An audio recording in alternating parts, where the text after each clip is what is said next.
les amis. Alors aujourd'hui, j'ai envie de vous parler du jeûne alimentaire, mais pas seulement alimentaire. C'est quelque chose, le jeûne, qui est connu pour être très réparateur. Ça peut vraiment vous sortir de gros problèmes de différentes maladies que vous avez, par des processus qui sont relativement incroyables finalement. L'autophagie, l'homéostasie sont des choses qui sont des facettes de vous autoréparatrices qu'on met pas assez en avant parce qu'on essaie bien évidemment de faire de l'argent sur votre dos en vous vendant des produits chimiques qui sont censés éteindre un petit peu les signaux d'alarme à droite à gauche dans votre corps qui se mettent en route pour vous signaler justement que quelque chose ne va pas. Et du coup on vous apprend pas, on vous éduque pas à traiter les choses par vous-même. On vous apprend pas les possibilités, les capacités de votre corps, comment lui fonctionne, comment il est capable de se défendre, comment il est capable de se relever de n'importe quoi, et que finalement on vous apprend pas non plus, mais ça c'est volontaire, que toute la chimie qu'on vous donne, elle brouille ces processus et elle désapprend votre corps à fonctionner par lui-même, à pouvoir s'auto-réparer, et on est des gros inconscients de tout ça parce qu'on est conditionné, parce qu'on est éduqué comme ça, même à l'école, hein, j'entends. C'est pas évident. Il y a quand même quelques médecins qui sont capables de vous dire la bonne conduite à suivre, mais même eux sont dans un cursus et dans des formations qui sont conditionnantes, donc ils n'ont pas forcément non plus la conscience de pas mal de choses. Heureusement, quelques spécialistes qui sont pas forcément médecins, mais qui ont étudié d'autres paramètres en sciences, se sont confrontés à des résultats qui expliquaient bien que la médecine allopathique donne pas du tout les réponses adéquates à la santé. Ça se voit de plus en plus, il y a de plus en plus de problèmes à cause de la pharmaceutique, à cause de l'industrie chimique finalement, qui cherche absolument à faire des gros sous sur votre dos, sans pour autant vous donner des réponses adéquates, quoi. On essaye juste de vous donner une réponse qui va pouvoir vous donner un semblant de mieux, sans guérir la cause, hein. On va juste éteindre le symptôme qui vous fait mal quelque part, et puis on va surtout pas donner de réponse à ce qui vous fait mal, à la source, à la cause de ça. On va pas vous expliquer que la plupart des maladies sont dues à vos comportements, sont dues à vos modes de vie. Même si dans les grands traits, on va vous dire que c'est mauvais de fumer, de boire de l'alcool et puis des choses comme ça, on va pas vous expliquer qu'est-ce qui est bon, qu'est-ce qui fonctionne vraiment à l'intérieur. Il faut commencer à chercher, et quand vous tombez sur les personnes qui vont vous donner ces vérités-là, qui vont vous expliquer comment fonctionne le corps, comment un mode de vie sain peut totalement changer votre ressenti, peut totalement changer votre vie entièrement d'ailleurs, ces gens-là sont pointés du doigt, ils sont attaqués. J'en veux pour preuve encore une fois là Thierry Casasnovas, qui fait des vidéos depuis un paquet de temps maintenant, qui a, je sais plus, 500 000 personnes qui le suivent à peu près. Il a eu des résultats dans les choses qu'il a proposées aux gens qui sont incomparables, que la médecine n'égale pas, ça c'est clair. Il donne aux personnes une autonomie et une vision de leur santé différente, plus responsable, plus autonome. Et puis là, il vient d'avoir une émission sur je sais plus quelle chaîne, peut-être M6, peut-être autre chose, je sais pas, qu'il l'a d'une certaine manière démonté, alors d'une façon maligne, pour pouvoir juste semer des petites graines de doute chez les gens pour qu'ils soient décrédibilisés. Mais d'une certaine manière, quand vous allez vous chercher à vous guérir par vous-même, à apprendre comment vous fonctionnez, à chercher une forme d'autonomie, et quand vous allez enfin pouvoir vous responsabiliser sur votre mode de vie, sur qu'est-ce qui fait que je tombe malade ou que je suis en bonne santé, eh bien vous allez quand même faire un sacré parcours du combattant pour pouvoir tomber sur des personnes qui soient désintéressées, ou en tout cas pas en conflit d'intérêt avec ce gros business qui est en place, et qui ont l'envie de transmettre aux gens. Et puis ces gens qui ont l'envie de transmettre aux gens, c'est pas les gens qui vont devenir les plus riches, hein. Ils vont avoir du succès, ils vont sûrement être bien dans la vie, mais ils seront sûrement pas aussi riches que les gens qui en ont rien à faire d'autres personnes, et qui vont juste vendre pour vendre. Maintenant, moi aujourd'hui, je voulais vous parler du jeûne. Pourquoi? Parce que le jeûne, déjà, c'est le plus simple des processus de guérison que vous puissiez avoir. C'est une pause que vous faites consciemment, délibérément, que vous offrez à votre corps et à la machine digestive et à plein d'autres parties de vous, lorsque vous mettez un petit peu le corps en arrêt de consommation, en arrêt de digestion, de triage et tout ça. Et puis ben c'est gratuit, c'est accessible à tous, vous pouvez l'essayer pendant une période, vous pouvez rallonger la période, il y a différentes manières d'approcher ça, vous pouvez vraiment très facilement, sans prise de risque, gracieusement, pouvoir expérimenter le jeûne. Et le jeûne, lui, va vous donner des résultats qui sont, comme je vous le dis, incomparables. Et pour tout type de maladie, hein, que ce soit une grippe ou que ce soit un cancer, c'est exactement le même processus. Je vais vous l'expliquer en gros, je vais vous faire un petit schéma de comment ça fonctionne le jeûne en fait. Le jeûne, bon alors il y a le jeûne pour maigrir bien sûr si vous voulez perdre du poids, mais le jeûne qu'est-ce qu'il fait? Ben, quand vous vous mettez en pause, quand vous vous mettez en jeûne, et ben, il se passe que vous donnez plus d'alimentation à votre corps. Quand vous donnez plus d'alimentation à votre corps, et bien lui il met en pause la machine digestive. Donc tous les organes qui ont un petit peu d'accumulation dans les coins de nourriture, qui n'est pas forcément non plus la nourriture la plus saine d'ailleurs qu'on mange, mais admettons que vous mangiez pas trop mal, quoi. La machine digestive, elle a besoin entre 8 et 18 heures de repos pour pouvoir vraiment opérer une forme de nettoyage, pour pouvoir vider le trop-plein qu'il y a et puis pour éviter de stocker. On dit même que quand on mange, quand on jeûne pas, il est bon de toujours sortir de table en ayant encore un petit peu faim. Parce que on a tendance à manger très facilement, parce qu'on n'est plus à l'âge de pierre et pas parce qu'on a des frigos pleins, des placards pleins. Et on a tendance à manger un petit peu facilement et toujours un petit peu trop, sans compter que l'être humain a facilement une prédisposition à compenser les problèmes qu'il a psychologiques ou psychiques par la nourriture. Donc on a énormément de gens qui ne mangent pas forcément parce qu'ils en ont besoin, mais qui mangent parce que ils sont pas bien dans leur peau et puis alors ils essayent de se conforter, de compenser ce mal-être par la nourriture, en activant le système de récompense par la nourriture et souvent par le sucre parce que le sucre a cette tendance à bien activer justement ce système. C'est très addictif le sucre, c'est la substance sur terre la plus addictive, hein, le sucre. Et donc, quand vous allez vous mettre en jeûne, vous allez permettre au corps d'éviter de tourner à fond les ballons pour digérer, pour dispatcher à droite à gauche les différentes choses que vous lui emmenez. Mais aussi, à notre époque, quand vous faites un jeûne, vous allez aussi le préserver parce que... Oh là, j'ai la caméra qui part toute seule.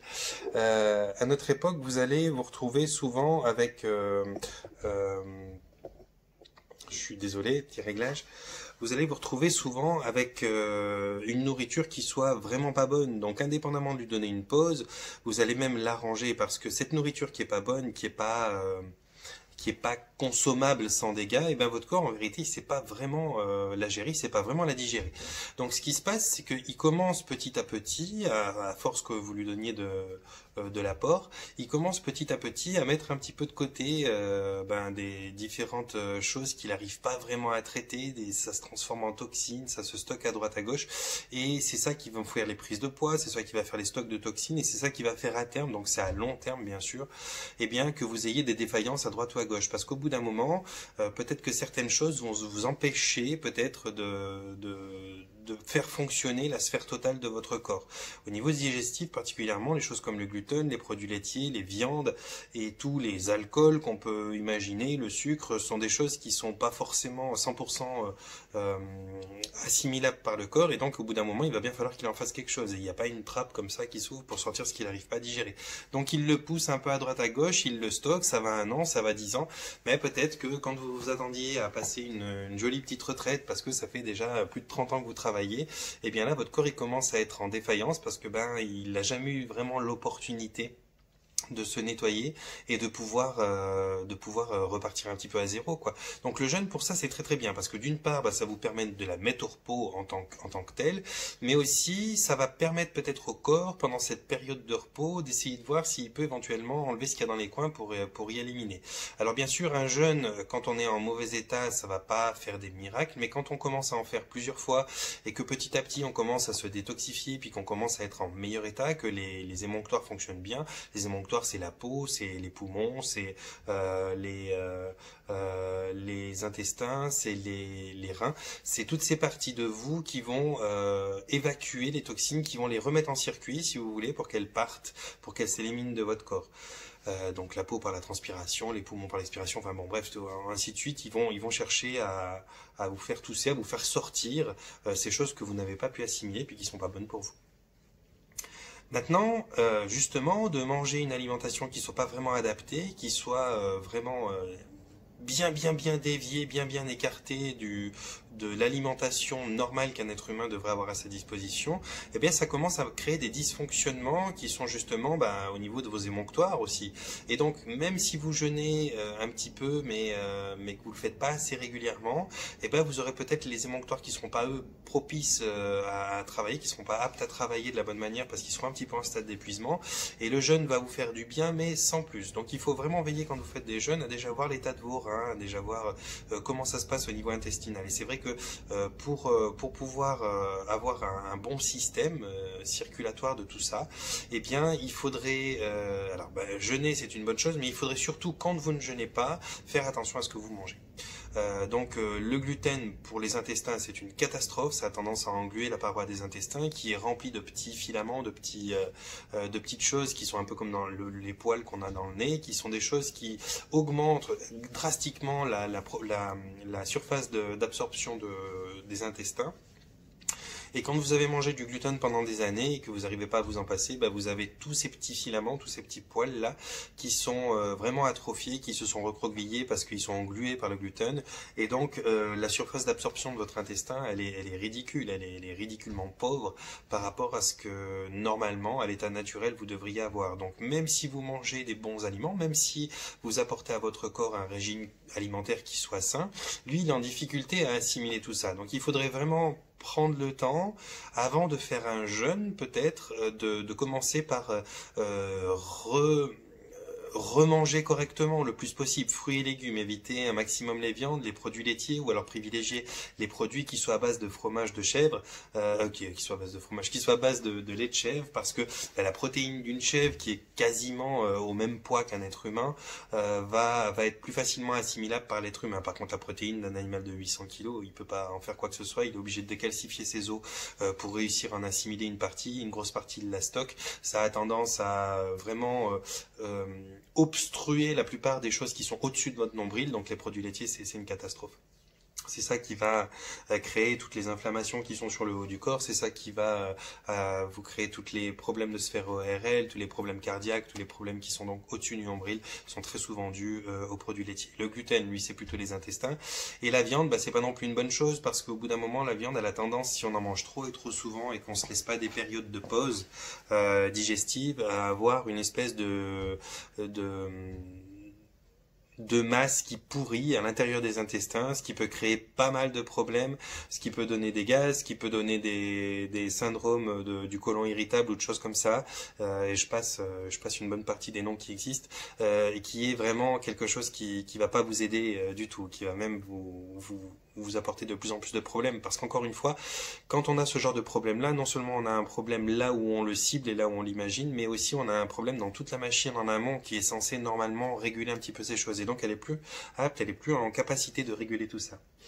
Donc le jeûne va vous permettre ça. Moi, ce que je conseille, c'est d'essayer de veiller pendant le mois avant que vous entamiez un jeûne, à essayer de manger le plus sainement possible. Et puis, une fois que vous aurez mangé le plus sainement possible, de faire un jeûne à votre mode. Vous regardez, il y a différentes façons de faire des jeûnes. Il y a des jeûnes secs, des jeûnes pas secs. Il y a des jeûnes avec différentes possibilités de prendre tant de choses par jour. C'est à vous de voir qu'est-ce qui vous convient, de pousser un petit peu vos limites, de faire preuve de volonté. Et puis de voir aussi les résultats, parce que surtout l'idée là-dedans c'est d'expérimenter, c'est de voir si oui ou non, indépendamment de ce qui se dit sur Poète Poète Magazine, l'expérimentation de ça vous a apporté quelque chose à vous, puis de voir vous-même face à vos ressentis, si vous avez envie de prolonger ce jeûne, si vous avez envie de le rendre plus présent dans votre vie, si vous avez envie de le rendre différent, de l'adapter, de vraiment vous positionner par rapport à ça et le positionner par rapport à vous dans votre vie. Maintenant, tout ce que je peux vous dire, c'est que le jeûne, il est connu depuis toujours. Il y a même dans les religions, quand on voit le Ramadan, quand on voit de pas manger de viande tel jour ou du poisson tel jour. Ça, c'était des choses qui étaient un petit peu dans cet axe-là. C'était pour un peu diriger les gens, pour leur dire, même si je suis pas du tout dogme, mais c'était un petit peu pour diriger les gens au niveau alimentaire, pour leur dire, voilà, il y a des façons de faire, il y a des façons de demander au corps corps de se dépenser pour assimiler plein de choses, puis il y a des façons aussi de laisser le corps se reposer. Et à l'époque-là, on n'avait pas de Kinder Bueno ou autre chose comme ça. Quand les religions ont été créées, on était avec des aliments qui étaient relativement sains, biologiques, ça c'est certain, mais en tout cas qui étaient relativement sains dans la plupart de ce qu'ils mangeaient. Alors qu'on pouvait manger peut-être trop de viande et trop de produits laitiers, c'était éventuellement les problèmes qu'ils pouvaient avoir à l'époque, mais il n'y avait pas de souci avec le sucre, il n'y avait pas de souci avec les exhausteurs de goût, les colorants, les conservateurs, il n'y avait pas toutes ces choses-là à l'époque. Donc ils étaient déjà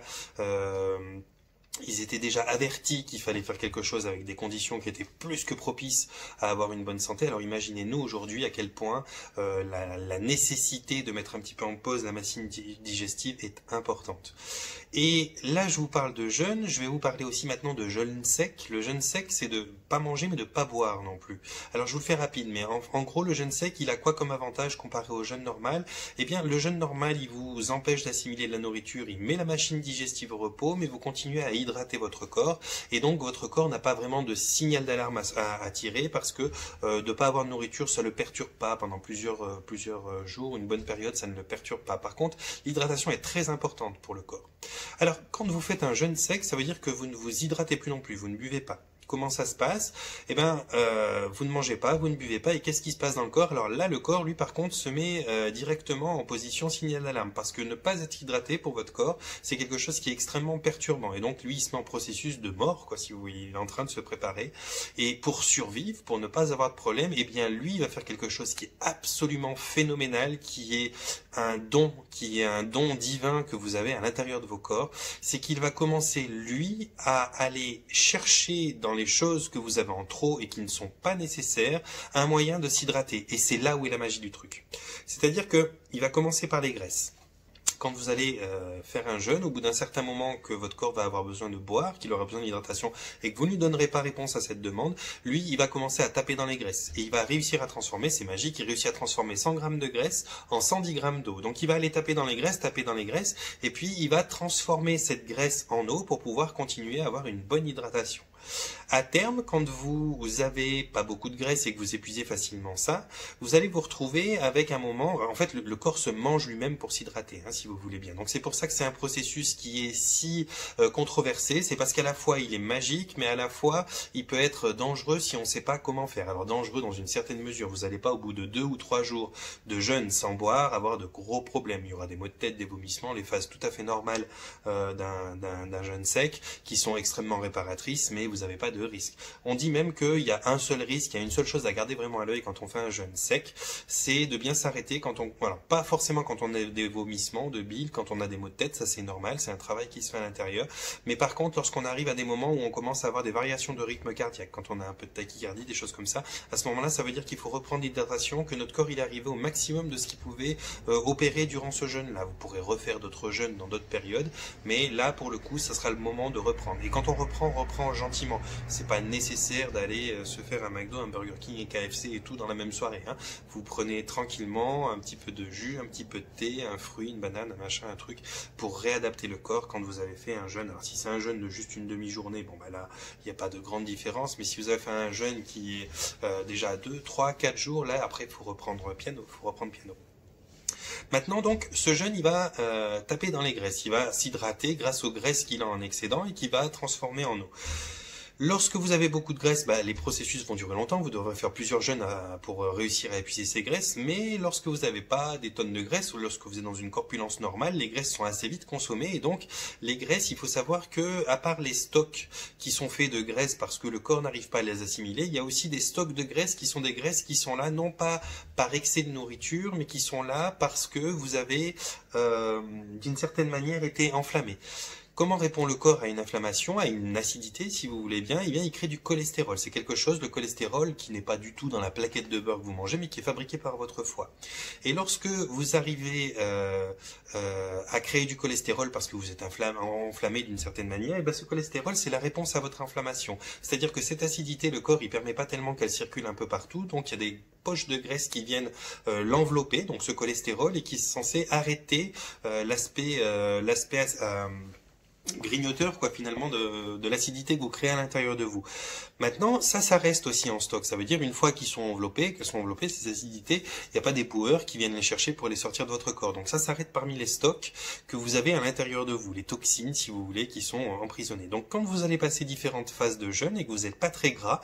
eh bien vous allez vous retrouver à avoir ces poches de protection de l'acidité qui est à l'intérieur, qui vont elles aussi être grignotées par le corps. Et donc ces acidités vont être remises en circulation à l'intérieur du corps. C'est pour ça qu'on a des phases qui sont si désagréables et qui peuvent être si éprouvantes. C'est pas très très grave en soi, c'est simplement que ça se remet en circulation et c'est là que l'intérêt d'avoir un système démonctoire qui fonctionne bien est important, parce qu'une fois qu'elles sont remises en circulation, elles vont se diriger vers les sorties possibles, et donc les sorties possibles, si elles sont obstruées et qu'elles fonctionnent déjà pas bien au préalable, et ben vous n'avez pas vraiment de possibilité de les évacuer de la bonne manière. Vous évacuez, mais c'est pas suffisant. Alors, il faut que vous appreniez à doser votre façon de faire le jeûne, que vous vous ressentiez par rapport à ça, et puis que vous puissiez voir qu'est-ce que ça vous apporte, et au départ, peut-être pas de faire des grands jeûnes, mais d'en faire assez régulièrement, chaque mois un petit peu, ou d'essayer de faire des jeûnes alternés. Moi, je sais que j'étais pas tellement, j'avais pas envie de calculer tout, comment ça se passait tout ça, avant que je le comprenne, et puis j'avais quand même envie de faire des jeûnes, puis ça me paraissait compliqué, et puis j'avais peur de prendre des risques, et puis je savais pas trop comment, et puis je me suis dit, bon je vais faire simple, je vais essayer de simplement faire du jeûne alterné, puis je me suis mis à supprimer le petit déjeuner. C'est la meilleure chose que j'ai fait. Et puis bien souvent, j'ai éliminé aussi le repas du midi, ce qui fait que je mange le soir abondamment, je mange un petit peu de tout, je me fais plaisir. Et puis le prochain repas, il sera le soir d'après, ou éventuellement pas avant 16h le lendemain, quoi. Et ça va très bien, franchement, l'énergie elle est là, tout va bien, la réflexion elle est d'autant plus vive.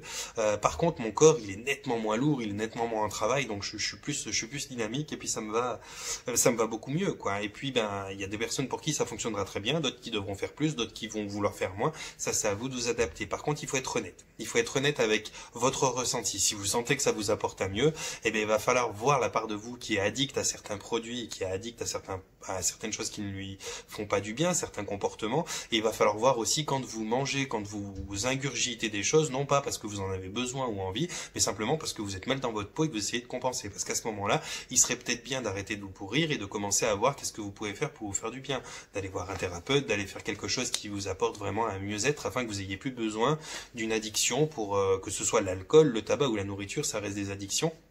Et toute machine qui est un petit peu trop sollicitée va s'abîmer. Votre corps, s'il s'abîme, alors peut-être aujourd'hui c'est pas grave, vous avez 20 ans, 30 ans, 40 ans, mais quand vous arrivez à 55 ans, que vous êtes censé être en pleine forme quand même, et que vous commencez à devoir à avoir des rendez-vous chez le médecin quasiment toutes les semaines, et des médicaments et des machins, parce qu'en fait vous êtes de plus en plus mal et que vous le supportez plus, ça devient compliqué, parce qu'après vous avez quand même des beaux jours que vous auriez pu passer, que vous ne passerez pas, parce que vous avez pas préserver votre corps d'une certaine manière. Maintenant, au jour d'aujourd'hui aussi, que vous ayez 20, 30, 40, 50 ans, vous allez le voir dans votre quotidien, la réflexion, la mémoire, il y a tout qui vient beaucoup plus vite quand la machine elle est allégée et puis quand on n'est pas surchargé. Donc il ne faut pas sursolliciter tout ce système à l'intérieur de vous avec votre façon de compenser, il faut vraiment lui donner le strict minimum. Moins il en a, mieux il est, parce que c'est une charge de travail pour lui. Vous verrez que les grands sportifs, même si on n'ose pas vous le dire, parce qu'évidemment les grandes entreprises qui ont des intérêts phénoménaux là-dessus, musellent les médias qui leur appartiennent d'ailleurs sur tout un tas de choses, les politiques, mais pas que ça, notamment aussi justement sur l'alimentation. Ils veulent pas qu'on vous dise comment un grand sportif s'alimente. C'est plutôt rare, ça commence maintenant, mais on commence à voir que les plus grands sportifs et les plus performants sont des véganes ou sont des choses comme ça, parce qu'ils ont bien compris que la viande a leur abîmé le corps, que les produits laitiers pareil, et donc ils sont aux fruits et aux légumes, et puis les mecs ils dépotent, quoi. Ça c'est clair. Puis à côté de ça, il y a l'aspect spirituel qui fait que vous avez bonne conscience, parce que vous n'êtes pas obligé de manger du cadavre, de tuer des consciences pour ça.